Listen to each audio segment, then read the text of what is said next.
Oi, gente, espero que seja tudo bem por aí. Eu sou a Nessa e sejam bem-vindos de volta ao meu canal. No vídeo de hoje eu vou comentar com vocês um pouquinho todas as leituras que eu fiz em julho e agosto.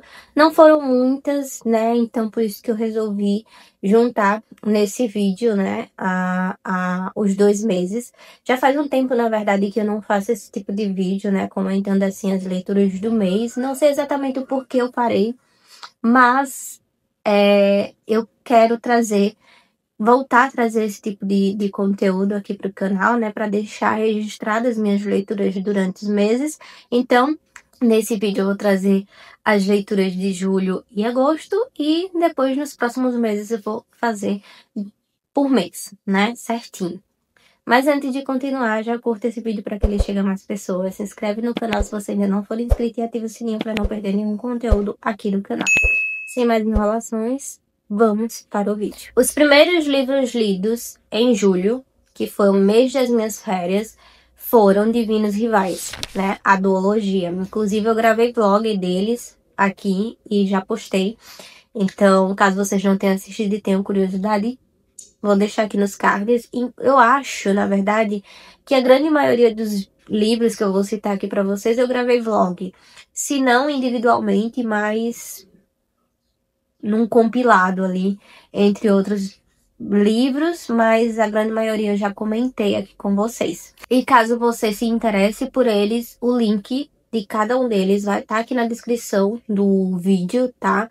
Você é direcionado direto para a página da Amazon para fazer a sua compra e você contribui com o crescimento do canal. Eu ganho uma pequena comissão e você não paga nada a mais, né, no valor lá do livro. Então, caso tenham interesse em algum dos livros, usem o meu link. Em Divinos Rivais, a gente vai conhecer a Iris Winnon.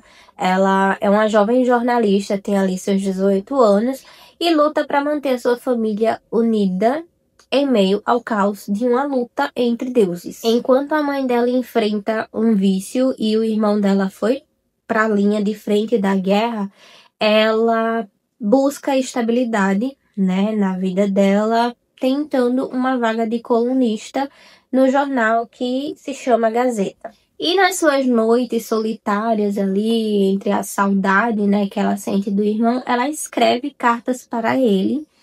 E em determinado momento, misteriosamente, essas cartas vão parar na mão do Roman, que é nada menos que o seu grande rival ali do jornal onde ela trabalha. E o que começa ali com uma troca anônima, né, pelo menos da parte da Iris, se transforma em algo muito mais profundo e acaba levando a Iris lá para a linha de frente também, para trabalhar como correspondente de guerra. Já em Promessas Cruéis, a guerra tá no ápice, né, tá super intensa, e a Iris, que já tinha retornado para casa, ela precisa voltar para o fronte, dessa vez para desmascarar um dos deuses, que é o Dacre. Enquanto isso, o Roman, agora prisioneiro do Dacre, totalmente sem memória do passado dele, ele tá num dilema entre seguir o deus que o curou, né, ou trair a sua causa. Eu gostei muito da duologia. A Rebecca, ela entrega personagens extremamente cativantes, uma escrita bem poética ali, né? Os personagens principais, Kitty e Roman, eles acabam tendo esse envolvimento, né, ali mais intenso, para mim intenso até demais. Porém, eu acho que eu senti falta de um desenvolvimento maior no universo fantástico, né, na fantasia em si. Eu acho que se ela tivesse detalhado melhor como essa guerra começou, sei lá, acho que se ela tivesse investido ali na narrativa referente à fantasia, para mim o livro seria infinitamente melhor. Apesar disso, embora eu ache que o romance entre o Roman e a Iris não tenha a química que todo mundo enxergou, eu não enxerguei, mas os personagens secundários, eles acabam roubando a cena diversas vezes, e isso é tudo pra mim. A duologia vale a pena ser lida, tá? Principalmente para quem gosta de romantasia, para quem tá procurando uma romantasia cheia de reflexões, de momentos delicados, uma pitada de esperança. Ainda que o universo pudesse ter sido mais explorado, mais elaborado ali, toda a construção da história vale a pena, então eu recomendo. Depois de finalizar Divinos Cruéis e Promessas Cruéis, eu comecei a minha saga com Freida McFadden. Enfim, comecei com A Professora. E aí a gente conhece a Ivy, ela tem a vida perfeita, aparentemente, né? Um bom emprego como professora de matemática, uma casa boa, um marido encantador, mas as aparências enganam. Um ano antes, alguns boatos permearam ali a escola onde ela trabalhava, onde um antigo professor de matemática, que inclusive foi mestre dela, tinha se envolvido com uma aluna menor, né? De idade, 16 anos, que era a Egg. Quase esqueci o nome dela.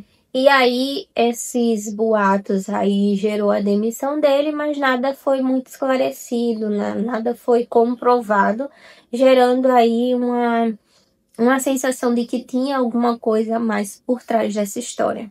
E aí a Ed, né, que é a aluna envolvida, ela é considerada mentirosa, manipuladora, destruidora de lares, mas ninguém sabia nada exatamente sobre a vida dela. Ninguém a conhecia de verdade. E aí a gente vai perceber que a adolescente guarda segredos que podem arruinar a vida dela de uma vez por todas, e ela vai fazer de tudo para escondê-los.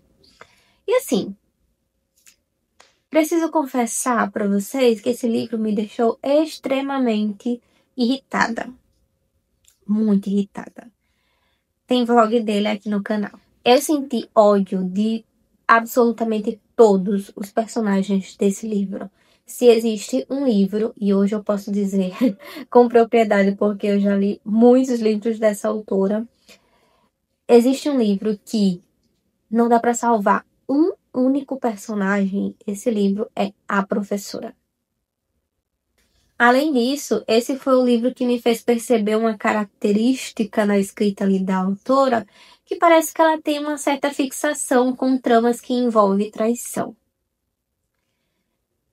Detesto. Parece que todo livro dela, a traição, ou uma traição em específico, aparece sempre na trama central ali, como se fosse o foco, e como se fosse o motivo pelo qual a merda aconteceu posteriormente, sabe? E aí eu fico me perguntando, precisava repetir esse recurso narrativo tantas e tantas vezes nas suas histórias? Não tinha uma outra opção para você justificar as merdas que acontecem no seu livro? Enfim, apesar da escrita da Freida ser maravilhosa, envolvente, né, e rápida e fluida, a Professora para mim não foi um livro tão agradável, foi mais frustrante mesmo. O suspense prende, né, como sempre, mas a construção dos personagens, para mim, são todos irritantes ao seu modo, e isso é irritantemente frustrante. É um livro intenso, polêmico, mas eu acho que destacou mais os defeitos da autora do que as qualidades. E talvez se eu tivesse começado a ler a autora por esse livro, eu não teria mais vontade de ler outros livros dela. E aí eu li A Contadora. E em A Contadora a gente vai conhecer a Dawn. Ela sempre foi considerada estranha na empresa onde ela trabalha. Ela trabalha numa empresa de suplementos alimentares. E a Dawn, ela chama atenção justamente por ser diferente, né? Ela não entende muito bem ironias, ela tem uma rotina ali cronometricamente regrada, ela chega sempre no horário certo, ela sai para almoçar sempre num horário específico, ela não passa do horário dela de trabalho, enfim, ela é muito metódica e por isso ela chama um pouquinho de atenção. E é justamente por isso que em um determinado dia, a Dal simplesmente ela não aparece para trabalhar no horário que ela sempre aparece. E a Nathalie, que é uma das a melhor vendedora da empresa e é considerada linda, né, maravilhosa, cheia de amigos, enfim, o total contrário da Dawn.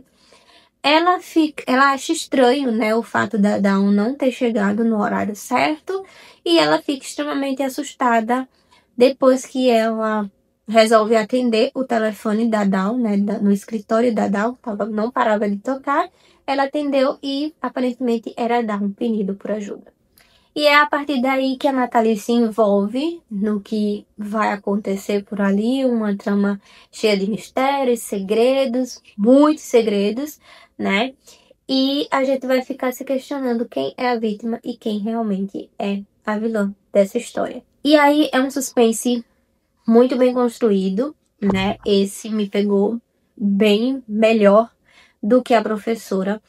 É um livro que mostra um pouco sobre o fato de que o ódio e a obsessão por uma pessoa pode levar você a um lugar extremamente sombrio. Enfim, eu gostei muito desse livro.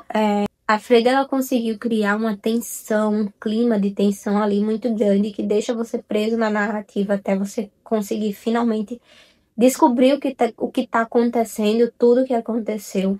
O plot twist é interessante, é bem construído, faz você repensar todas as suas teorias durante a narrativa. Aqui também há, né, esse elemento que aparentemente ela ama, que é traição, mas pelo menos nesse livro não é o foco central, né, do motivo pelo qual aconteceu o que aconteceu. É mais o suspense mesmo, né? Mais o motivo é um motivo totalmente plausível, digamos assim. Enfim, leiam. Depois que eu terminei A Contadora, eu resolvi terminar a série da Empregada. Eu só tinha lido o primeiro livro, que é a Empregada, e aí eu fui lá e li O Segredo da Empregada, A Empregada Está de Olho e O Casamento da Empregada. Acho que foram só esses. E aí a Millie está de volta, né?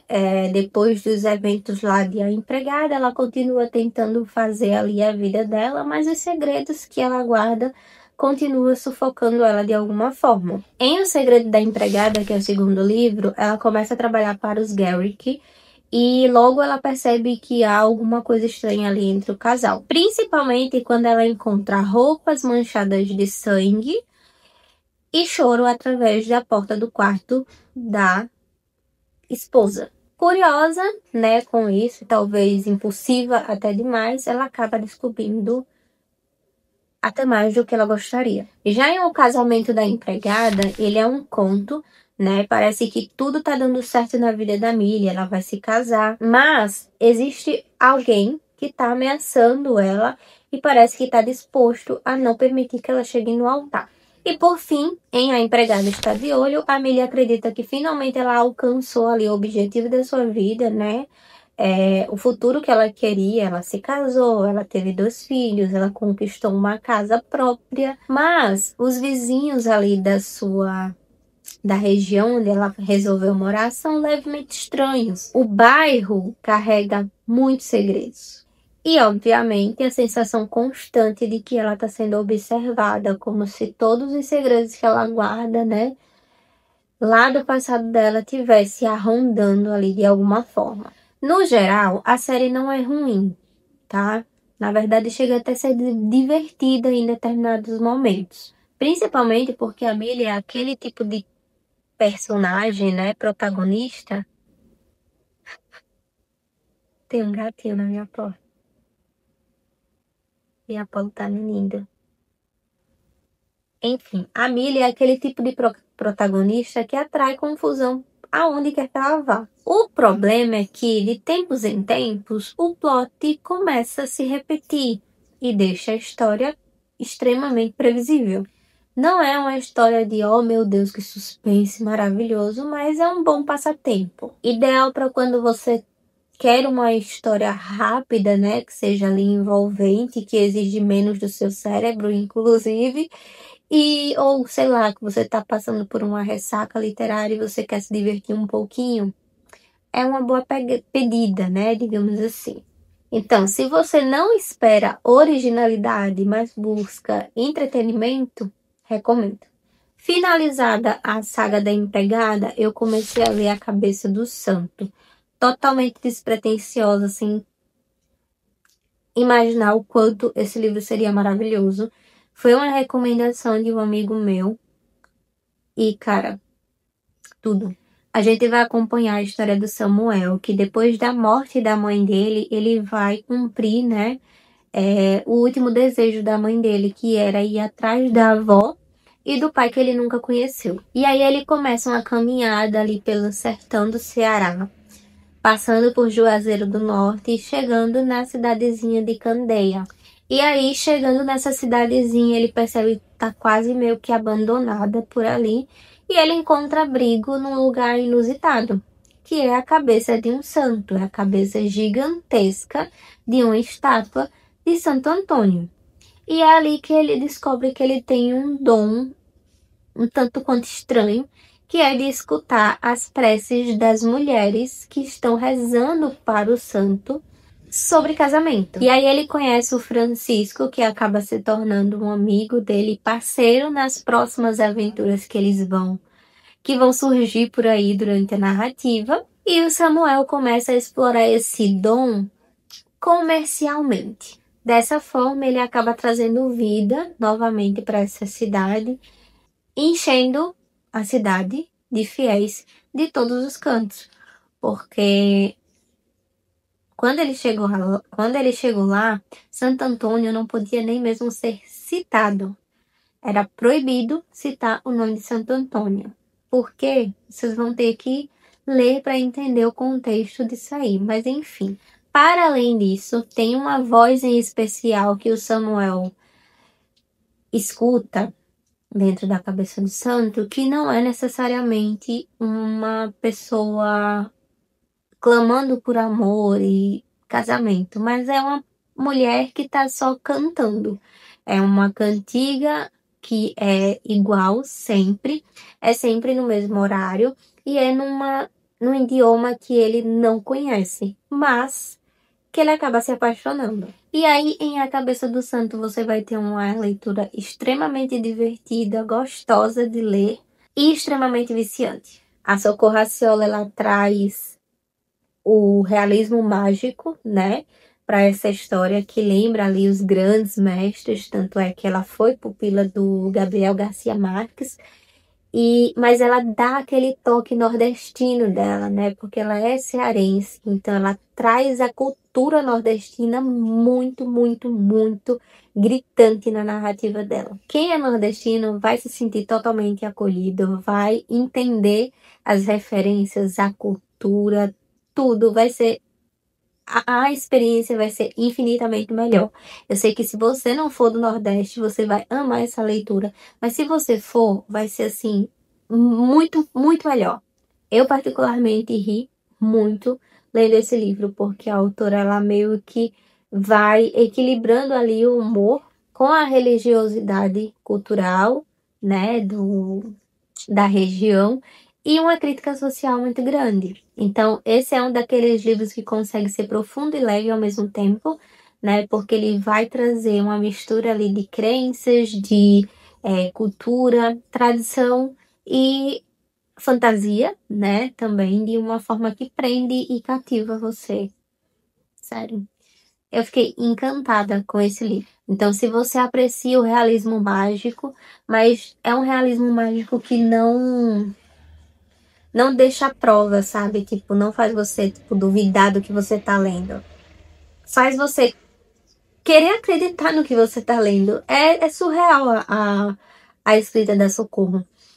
E se você quiser conhecer um pouquinho só da cultura nordestina, esse livro, ele consegue trazer você pra região do Nordeste. Super recomendo, de verdade, de verdade, de verdade. Leiam, leiam, leiam, leiam. O próximo livro finalizado foi O Massacre da Família Hope, da Riley Sager, não sei, Sager. Em 1929, o brutal assassinato da família Hope assombrou o estado do Maine.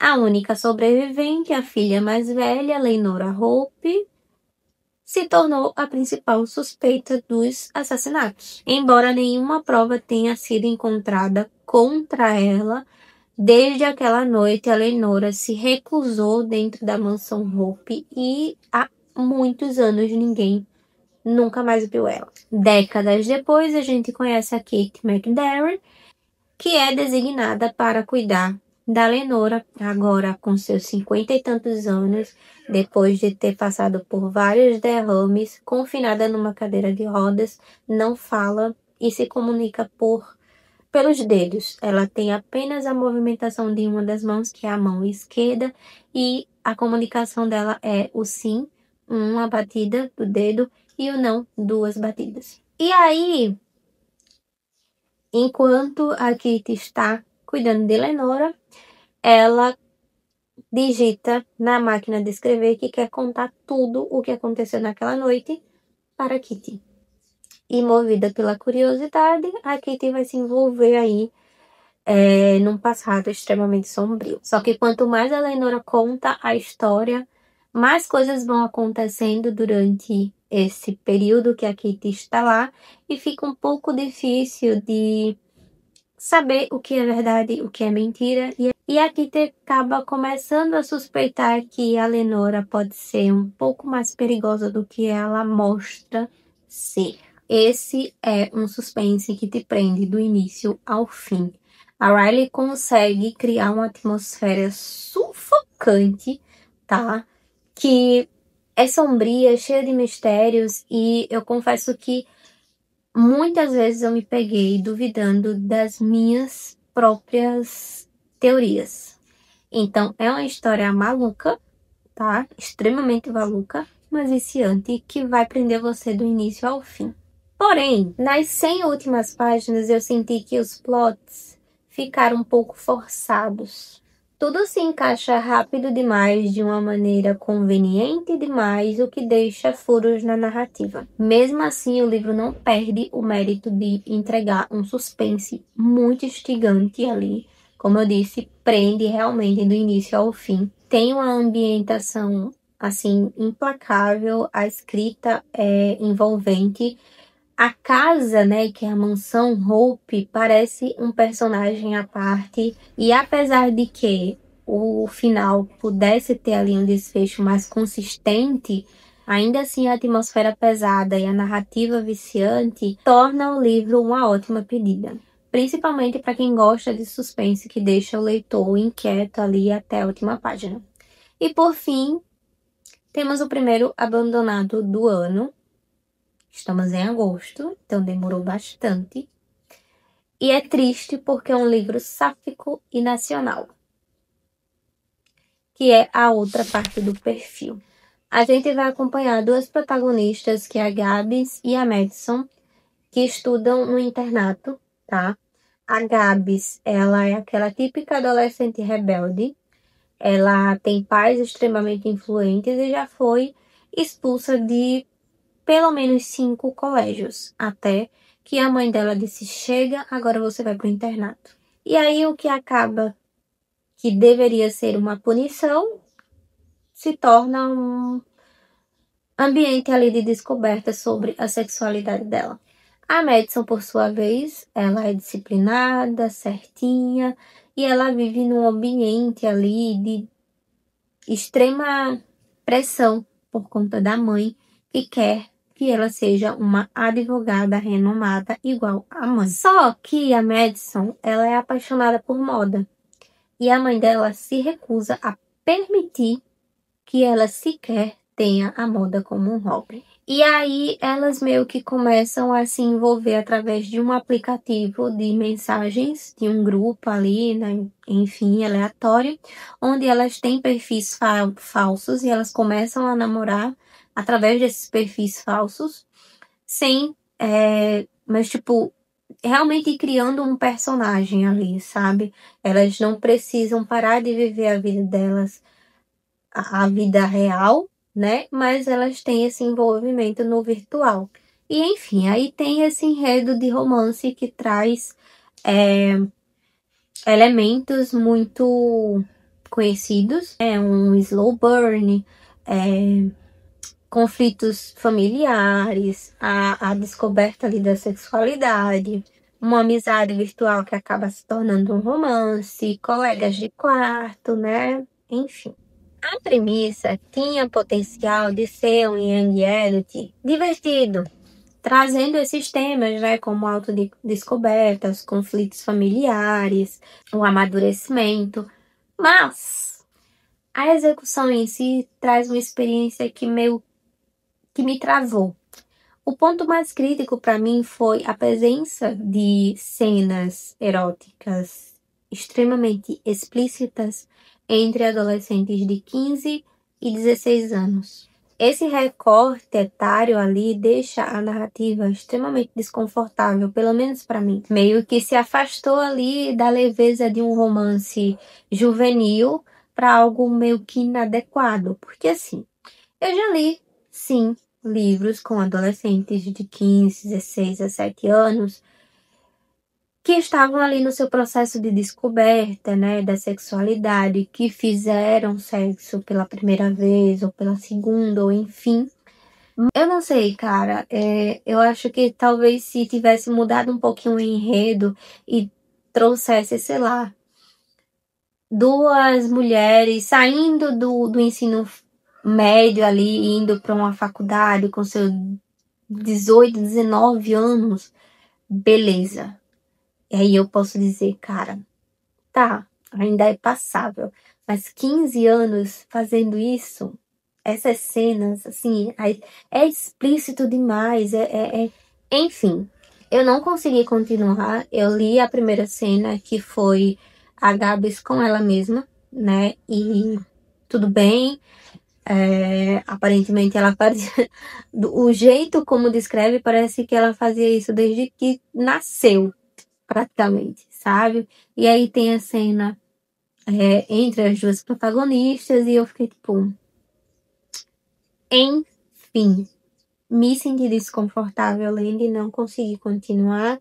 Tem um elemento que a autora usa que eu também não gostei, que é interromper a narrativa para dizer que se você ler determinada cena que vai acontecer nas próximas páginas, escutando determinada música, a experiência vai ser muito melhor.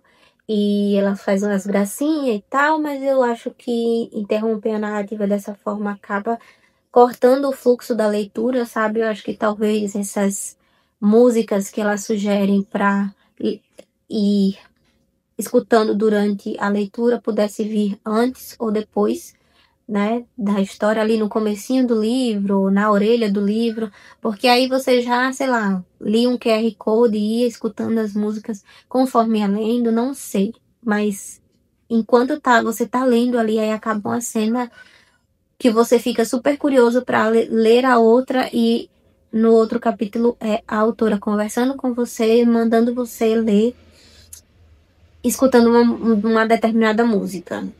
Eu acho que quebra ali pelo menos quebrava ali a minha linha de raciocínio e nem me dava tanta vontade de continuar. Então, esse elemento aí, eu acho que eu também não curti muito.